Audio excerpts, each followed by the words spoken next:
Hello viewers, আসসালামু আলাইকুম। Welcome back to my channel Iti's Kitchen BD. আজকে আপনাদের সাথে কলিজা ভুনার একটা রেসিপি শেয়ার করতেছি।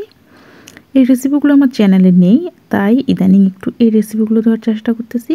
আর অনেকদিন পর চ্যানেলে ভিডিও আপলোড করতেছি, একটু ব্যস্ততার জন্য চ্যানেলে কাজ করতে পারছিলাম না। এখন ইনশাআল্লাহ নিয়মিত সময় দেব। এখানে আধা কেজি থেকে একটু বেশি হবে কলিজা নিয়েছি। তারপরে এরকম ফুটন্ত গরম পানিতে কলিজাগুলো দিয়ে দিলাম, দিয়ে একটু নেড়ে চেড়ে দিতে হবে। কলিজার মধ্যে যে ময়লাগুলো আছে সেটা দেখবেন যে অটোমেটিকলি বের হয়ে চলে আসছে। আর এইভাবে করে 5 মিনিট আপনাকে এই কলিজাটা গরম পানির মধ্যে একটু নেড়ে চেড়ে দিতে হবে। তারপরে এরকম একটা প্লাস্টিকের ঝুড়ি দিয়ে আমি এটা ছেঁকে নিচ্ছি। এ পর্যায়ে এই কলিজাটা আপনার ফ্রেশ পানি দিয়েও কিন্তু ধুয়ে নিতে পারেন।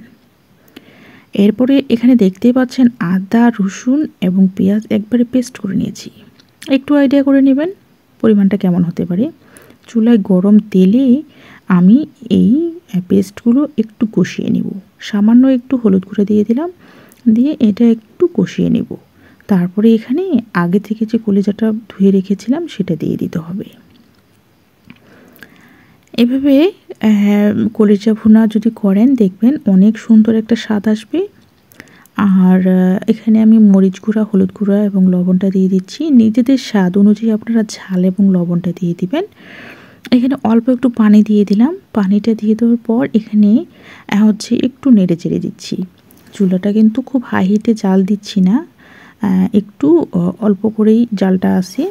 তারপরে এখানে অল্প একটু গরম মশলাটা দিয়ে দিয়েছিলাম। দিয়ে পানিটা যখন শুকিয়ে গেছে ঠিক সেই মুহূর্তে এরকম হাতাটা দিয়ে আপনাকে বারবার নেড়ে চেড়ে দিতে হবে। এইভাবে করে যখন শেষের দিকে আসবেন ঠিক সেই মুহূর্তে আমি এখানে রাঁধুনি মাংসের যে মশলাটা আছে সেটা সামান্য পরিমাণ দিয়ে দিচ্ছি। এটা দেওয়ার ফলে এই কলিজা ভুনার যে একটা ঘ্রাণ, মানে আপনাকে বলে বোঝাতে পারবো না, এত সুন্দর একটা ঘ্রাণ বের হবে, যেখানে রাখবেন সেখানে আশেপাশে প্রচুর পরিমাণে ঘ্রাণ ছড়াবে। এভাবে করে একবার বাসায় ট্রাই করবেন, দেখবেন কতটা ভালো হয়। কিছুক্ষণ নেড়ে চেড়ে নিয়েছি, তারপরে এটা নামিয়ে নিয়েছি। উপর থেকে সামান্য পরিমাণ ভাজা জিরের গুঁড়ো আমি দিয়ে দিচ্ছি। এখানে চাইলে ধনিয়ার গুঁড়োটাও আপনারা ব্যবহার করতে পারেন, তবে আমি দিচ্ছি না, আমি ভাজা জিরার গুঁড়োটা দিচ্ছি, দিয়ে এটা পরিবেশন করব। এখানে আর অন্য কোনো ঝামেলা নেই। দেখুন কত সহজেই রান্না হয়ে গেল।